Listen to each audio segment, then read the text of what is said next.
Hi, I'm Michael Dragalis with Confluent, and in this module, we're going to be looking at how high availability works in KSQLDB. You might have noticed so far that one tricky thing with this architecture is what happens when KSQLDB has a completely cold reboot.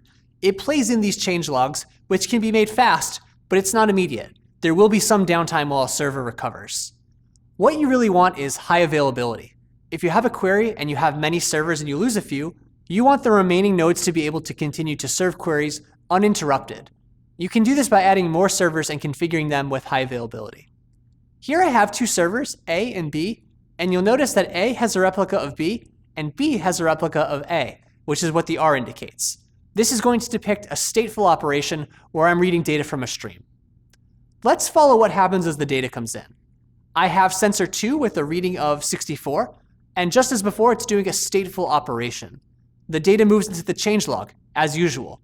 But what happens when I have high availability configured is that the replica server is proactively playing in the changelog to its local stores. It's doing this aggressively and optimistically so that it can keep up. This is combining what we just learned about changelogs with its recovery mechanism. What it's really doing is the cold recovery mechanism, but it's doing it constantly and proactively. Playing this back again, notice that sensor 2 has an average of 64. We want this to be reflected in the replica as fast as possible. The data moves into the changelog, then it moves into the replica. So we have 64 over here, and by the time I look back at the primary server, the key has actually been updated, but you see the value appear in the replica. This is how KSQLDB replicates data for high availability.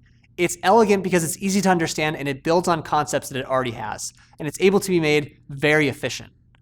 Because this is an eventually consistent system, the values eventually replicate to the other servers.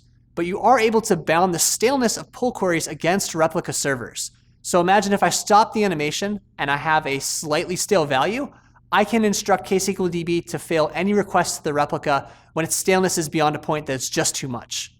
So that's a quick view into high availability in KSQLDB.